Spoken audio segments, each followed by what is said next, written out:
So welcome everybody to this breakout session on a career as a woman in cybersecurity. It's great to have you all here. Please feel free to unmute yourself at any time and ask questions. We have about 20 minutes and then a couple of minutes maybe for question and answers before we have to head back to the main session. So don't be shy, just ask questions and jump in if you feel like it. I will be talking a little bit about how I became a woman in tech, and B, why I think that cybersecurity is a good track for to choose at the moment, why this field is growing, and why I feel it's also an interesting field to join. So my name is Dr. Ronke Babajide. I am a lead solution engineer for cybersecurity at VMware. And first, I will talk a little bit about my background and my history. I was born in Vienna in Austria. My father met my mother here when he was studying. He came to Austria to study. He did a PhD in economics, and during that time both my two brothers, myself and my younger sister, were born here in Vienna. And when my father was done with his studies, we moved back to Lagos in Nigeria, where I then grew up. I went to a German school, and I'm pretty sure you can hear the German accent in my English because we also spoke German at home. And this has never gone away, and I will probably always have a German accent. So when I came back to Vienna when I was 19, after finishing my high school in Nigeria, this German school in Nigeria, I went to University of Vienna to study a STEM field. I did not study computer science.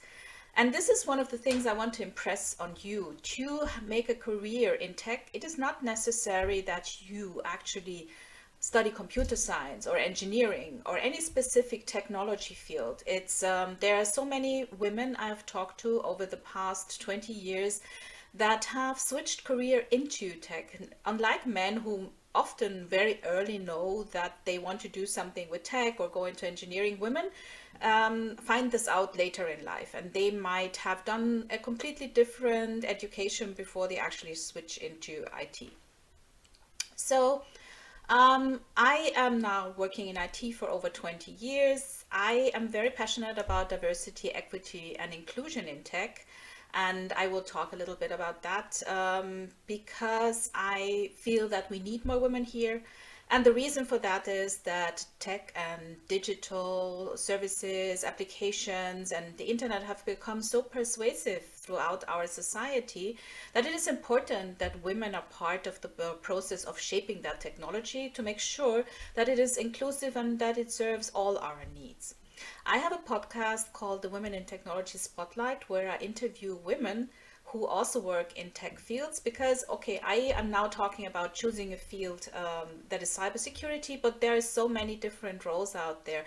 There were a couple of discussions in the chat during the keynote sessions, and they were all around how do I know which field I should choose when I go into tech. And I think what we have to understand nowadays is that there is no tech field per se. There is so many different fields in tech, and to make that more visible, I have created this podcast where I talk to women who have completely different roles and different journeys and different life histories, and this is meant to give more visibility into what is actually possible in tech and what kind of different roles you can find there, and how different your education can be if you want to be a woman in tech.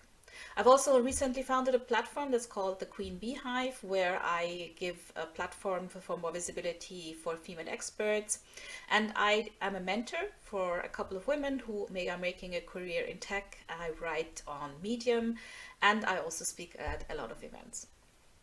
So maybe to illustrate how unexpected a career path in IT or in security can be, let me talk a little bit about what I did. As I mentioned earlier, I have a PhD in chemistry.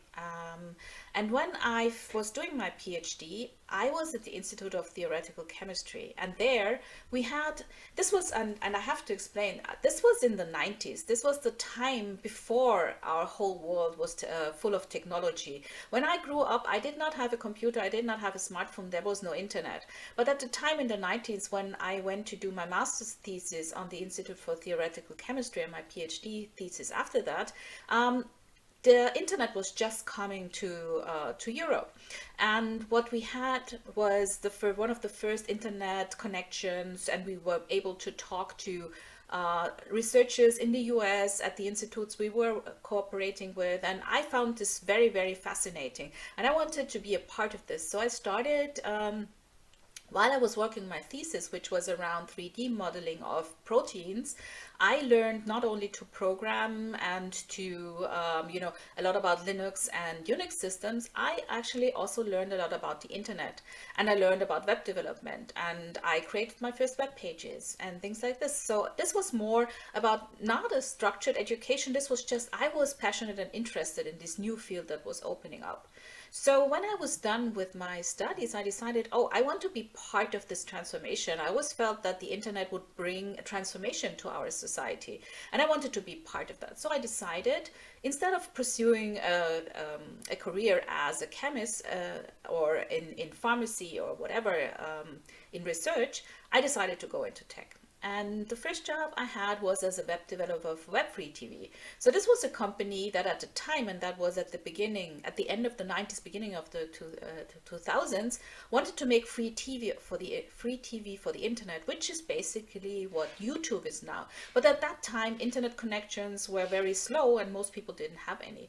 And because of that, they obviously failed. The idea was great, but the technology was not at the point that was needed. So when I saw that the company was failing, I quit and I looked for a new job. And I talked to a couple of people, and one said, oh, my brother has a software company in Munich. Don't you want to talk to him? And I did, and he gave me a job as a Unix Linux specialist at a company that was creating insurance software. So this was again immediately a pivot again.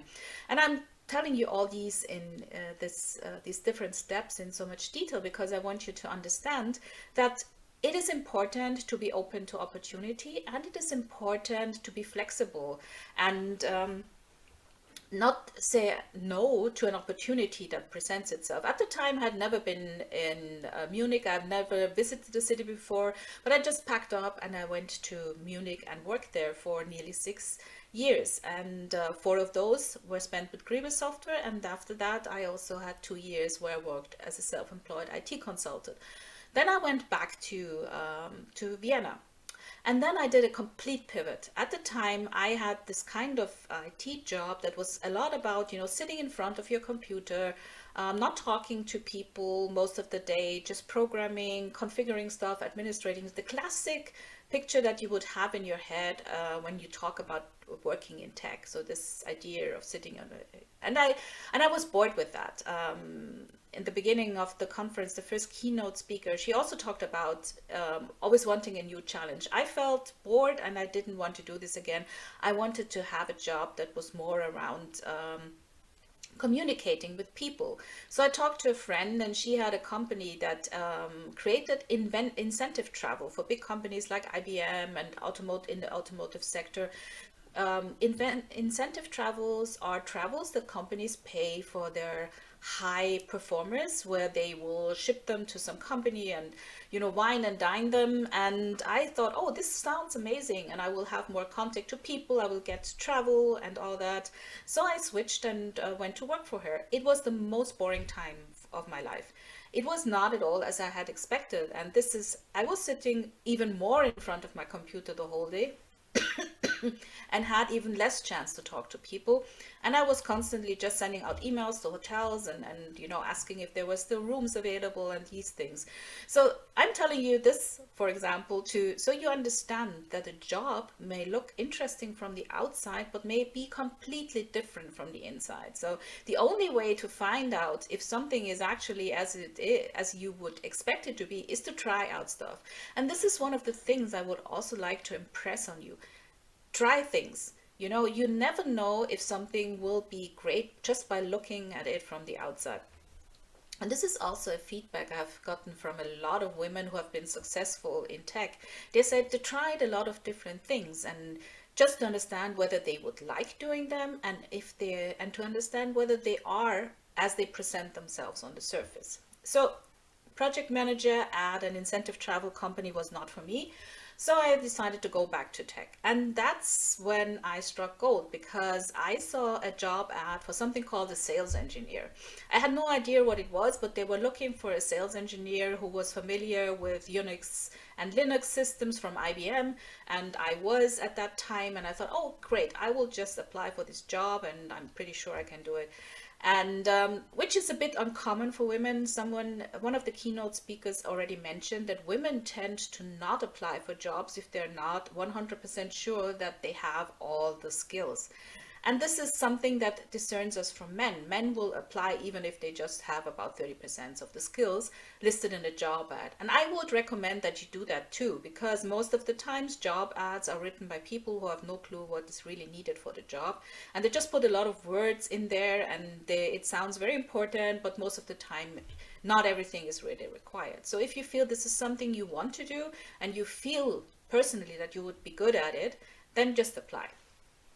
So I got lucky and I got this job, and it turned out this was exactly what I was looking for. It was a job where I worked with technology, with the newest technology actually, because what we did was we sold products for large vendors like IBM, and then also for some in the security sector like McAfee and Tipping Point and all these kinds of things. And what I got to do was I got to understand how the technology works, and I did the certifications, but then I went out to customers and I explained it to them. I got to explain how the technology works, what they could do with it. I could do demos. I could do what is called a proof of concept, where you would install it at the customer side together with the customer, and then do different scenarios to see if it fits what they were looking for. So this was, at the one time, it was technology, which I enjoy and I'm still very passionate about. And the other thing was communication, traveling and seeing new people every day was now different from the other. But again, this company got into financial troubles because IBM changed their partner model. It was an IBM partner company, and they were very dependent on the money they got from IBM. So again, I got lucky because one of the big American, or at that time it wasn't that big, but an American vendor company. Vendors are the companies that produce the software or the hardware that is sold to customers in the tech industry. So VMware I'm working for now is a vendor, Microsoft is a vendor, and all these others. And they were in town at the time I was looking for a new job. And someone recommended me. I always talk to people, and this is also something I would recommend. Always talk to people about your goals, about your plans, and what you need. Because people can only help you and support you if they have an idea where you're going. So I was talking to an acquaintance about how I was looking for a new job, and he told me that these people were in town looking for a new sales engineer. And he introduced me, and I got that job. And that was when I actually started making nearly twice as much money than I had before. And this brings me to another point in tech. Working in tech is not only fun, and it gives you a lot of opportunity to do different things. It also pays really well, and that's something you have to understand. And that is why I'm so passionate also about bringing women into tech. Women tend to choose jobs that don't pay well, and they have a lot of lower paid jobs, like being teachers or nurses, or even shopkeepers. And in the end, tech is where the money is at the moment, and it will be for the next 20-30 years, because this is still an evolving field. And I want to have as many women as possible in this field making a lot of money. So this is just something that is on my agenda, and I want to impress that on you. So, as I said, I feel that working in the tech industry is great, and I want to impress that on you. So one of the things you do here when you work in tech is you are part of shaping the future. Tech is transforming the way society works, and I mean, I feel you see that every day, how things are changing, how the way we do business changes, and how the way we live changes. And you can be a part of that. You can be a part of shaping that when you go into tech.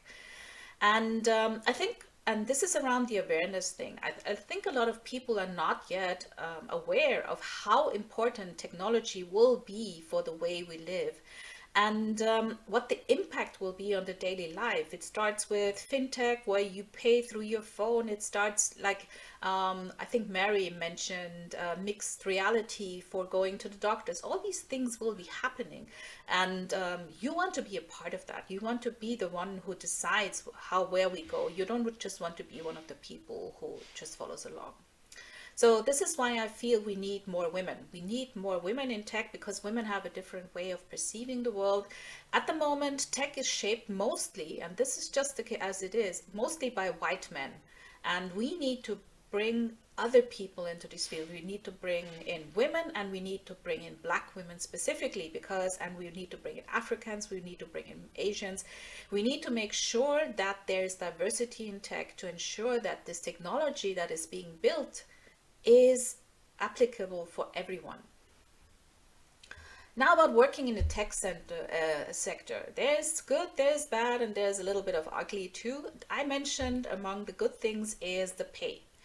You have one of the smallest gender pay gaps. I'm sure you're familiar with the fact that most women earn a little bit less than men. And in tech, the pay gap is the smallest.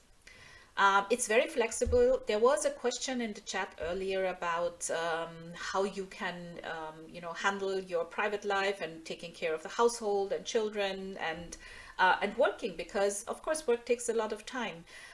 Personally, I think this is true for every field, but I also want to tell you that tech is flexible. If you work, for example, as a sales engineer, as I do, a lot of my jobs have always been as if I was self-employed. I decide what I do every day.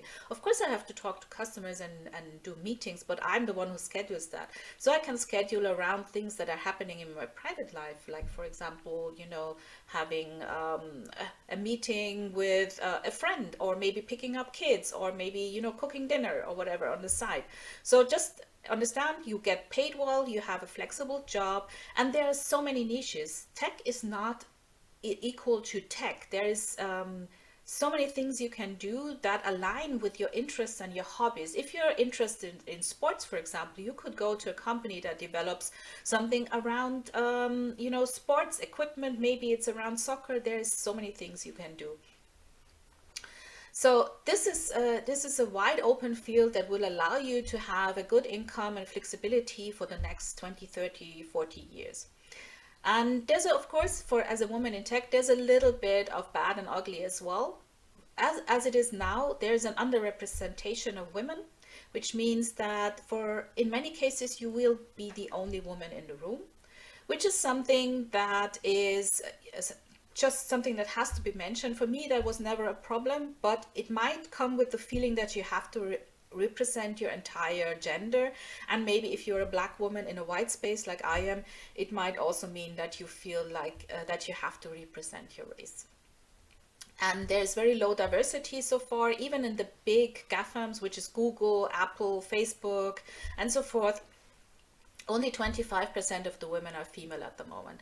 So the workplace culture can be a lot around interests of men. It can be very bro-ish, so you have to be aware of that. But these things are changing and it's getting better.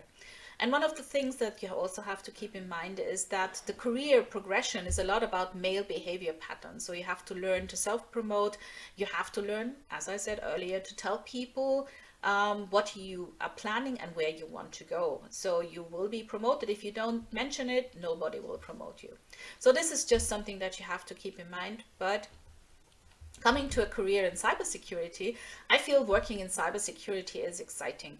So you get to work with hunting the latest threats and attacks on the infrastructure. You get to research tools that are used by criminals to hack into systems. You can start understanding cyber criminals' motivations, what methods they use. You can do risk assessments for companies, and you can also plan defenses. So it's a lot often a lot like working in a thriller. So I always like it to being like in this thriller situation where you try to understand what's going on, what kind of new attacks are evolving, what are they trying to do, how are they trying to breach the infrastructure. And this is also a field that is really growing. Security breaches are on the rise. The cost to the infrastructure and to the companies that are breached are astronomical. So it's estimated that the cost of cyber crime will be 265 billion by 2031. So this is a lot of money, and which means that there will be a lot of jobs for people trying to prevent these hacks. And this is the reason why going into cybersecurity is such a good idea at the moment. So we know that everyone will become a target of a cyber attack sooner or later, and every company knows that, which means that they have to do risk assessments. They have to have someone who is in charge of configuring their security defense and so forth. And the other reason why there is so much jobs in cybersecurity is that our infrastructure is hard to protect nowadays. It's no longer you have like this computer that's somewhere in a locked room and people are accessing it from the same building. No, you have this really distributed infrastructure where you have, you know, your data centers, you have cloud data centers, you have people working from home, you have people working from a coffee shop, and everyone is accessing data, and all this has to be protected. And this is where the jobs are. So this is not going away soon. It's actually a growing field, and you will easily find a job if you choose this.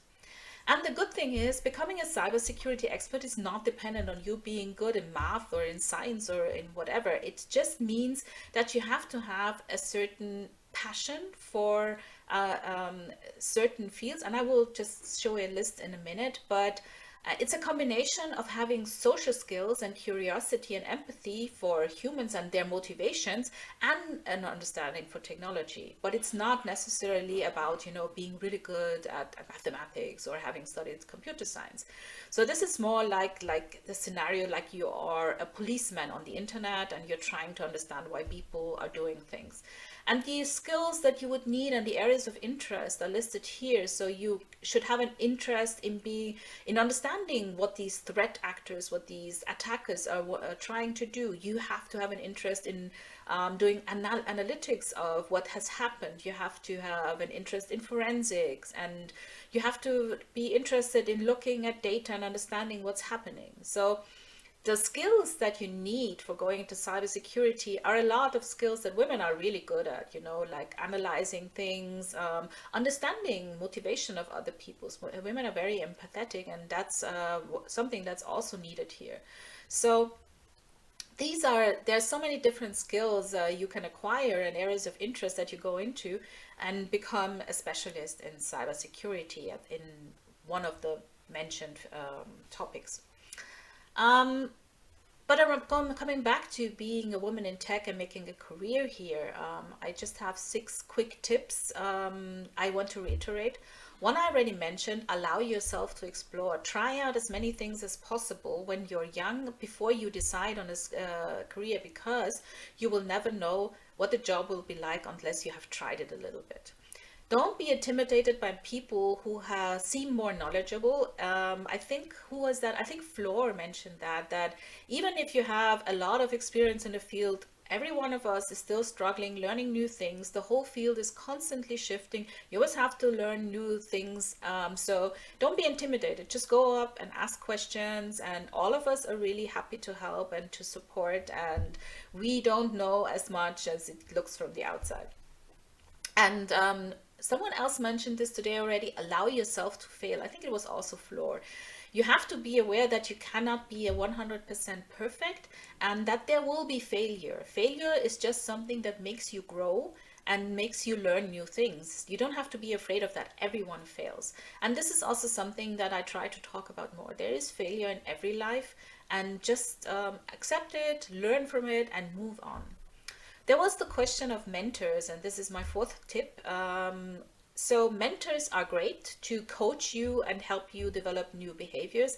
But when you're looking to advance in your career, a sponsor is much more important. So when you start working for a company, always try to find someone to sponsor you for new opportunities and for new for promotions, because a mentor is not the person who would do that.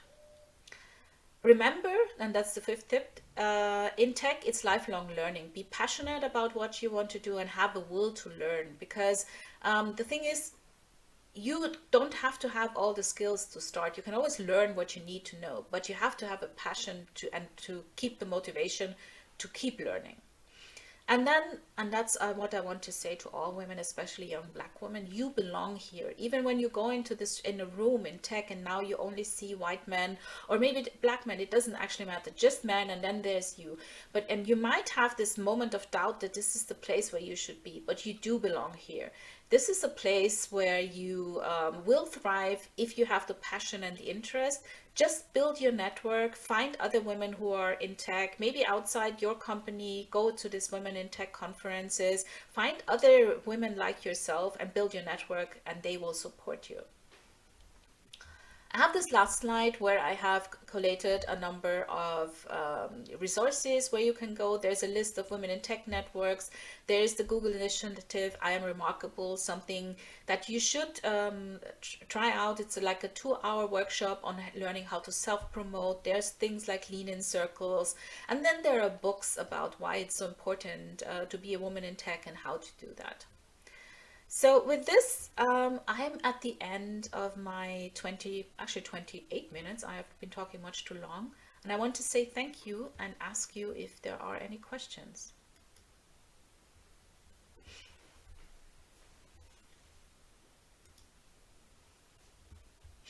Yes, I see the question about the slides. Yes, definitely. I will give the slides to the organizers, and hopefully they will distribute them, because at the end of the slide, I didn't show this, there is a link list of, trainings you can do online, and also some certifications that would be good. What exact thing do we need to learn to start a career in cybersecurity? Well, that's the thing. There's not an exact thing that you have to learn. There are a couple of paths you can take. There are oh, I'll answer that in a minute. So there are different certifications that you can do, like the Ethical Hacker or the CompTIA or the CISSP. So you can start looking online for different courses to do that. Most of them actually, those certification courses, most of them cost money, but there are also other resources that are free. I have actually put some of them. Let me maybe go back to sharing again, because that maybe makes sense to show after all. So let me just hop to that slide. So there are a lot of online resources. There are even companies like Deloitte that have things called a Cyber Academy that will help you get into tech. There are boot camps that take between 6 to 14 weeks, where you can start out with your cybersecurity career. Google has a cloud security and network engineering track, an introduction to cybersecurity. So there's all these courses out there, and I would recommend just starting out with one of them. And these are the certifications that are very popular in this field: Ethical Hacker, the CISSP. Then the one for cloud security. Cloud security is actually a very big topic and something that is very upcoming, because a lot of customers are moving to the cloud. And then the cybersecurity analyst, the CompTIA is also one of the well-known certifications. And then there's this platform, A Cloud Guru, that I would recommend going to through this link, because they offer a free cybersecurity track as well. And regarding my slides, thank you for the compliment about the slides. I use slide templates from Infographics. So that's an online site where you can get slide templates. Yeah, so any cybersecurity learning resources, I just showed the linked list. What's the hope of those that don't have an IT-related background in tech world, especially? Actually, that's a good question, and it's very good, especially in cybersecurity. You have a lot of people who don't have a tech background. I recently did an interview on my Women in Technology, actually it's a couple of months back, with a woman who is now a cybersecurity specialist at Microsoft. And she did not have any tech related background. She just decided that this was interesting and started playing around with this, with Kali Linux, which is a tool that that is used by hackers a lot and also by ethical hackers to test out different attacks.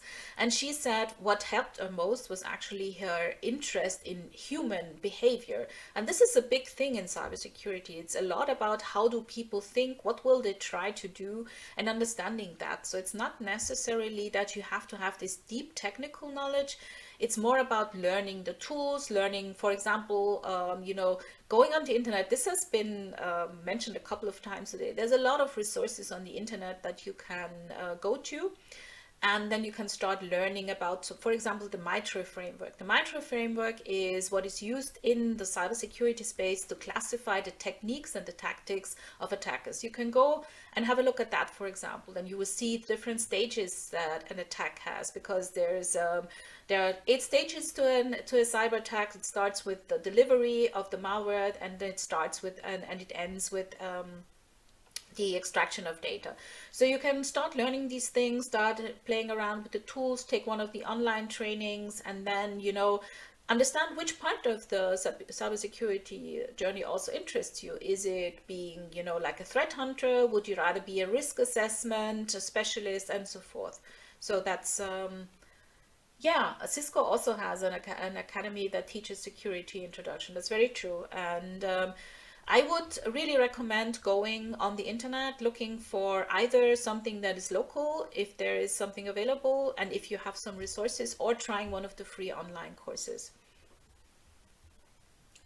Indeed.com a few days ago, most of the job requirements states that you must have a first degree. Well, that's the thing I said about, job descriptions and what is then actually needed. If you can show that you have a certain background in cybersecurity, if you have a certification and so forth, people will actually hire you, even if you don't have a computer science degree. I don't have a computer science degree, and I never had an issue finding a job. And I know, as I said, if I have now, I think it's 51 interviews on my Women in Technology Spotlight channel. And of those 51 women, I don't think even half of them have like a computer science background. A lot of them have studied something completely different. Let me just maybe post this link to the podcast. So it's available as video and audio podcast.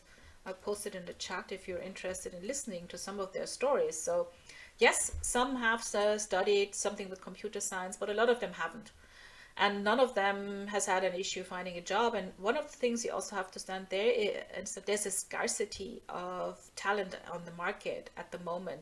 People are looking for, to hire people everywhere. So I get, I don't even know how many, but every week I get a couple of job offers, because the market is empty. So this is a really good place and time to be a career switcher.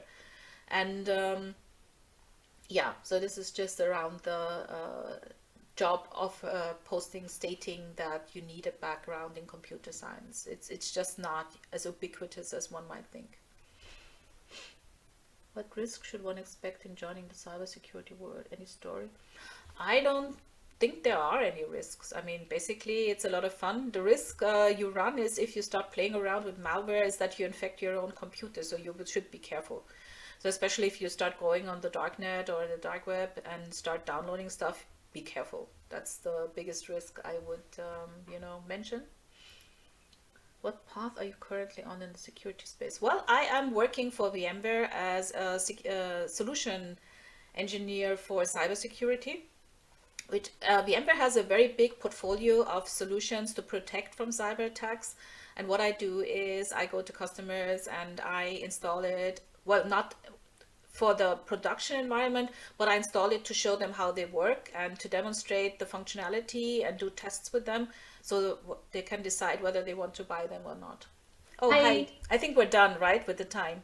Yeah, so we're supposed to round up by 1:55, and then that's 1:55 Nigerian time, Okay, yeah, that's the and same. then join the main room. Yeah. Okay, so there's a couple Thank of you. minutes left, but then we have to move back to the main session. Okay. Any more questions? No, I don't see anything new. Let me see. Let's just scroll up if I missed something.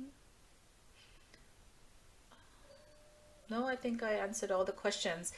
So thank you all for joining. It was a pleasure talking to you and answering your questions. If you have further questions or you want to, connect and ask more questions in private, you can always find me on my LinkedIn. Feel free to connect there. And yeah, I hope you all have a very successful career in tech. We all need you there, you know. There must be more of us. See you in the main session.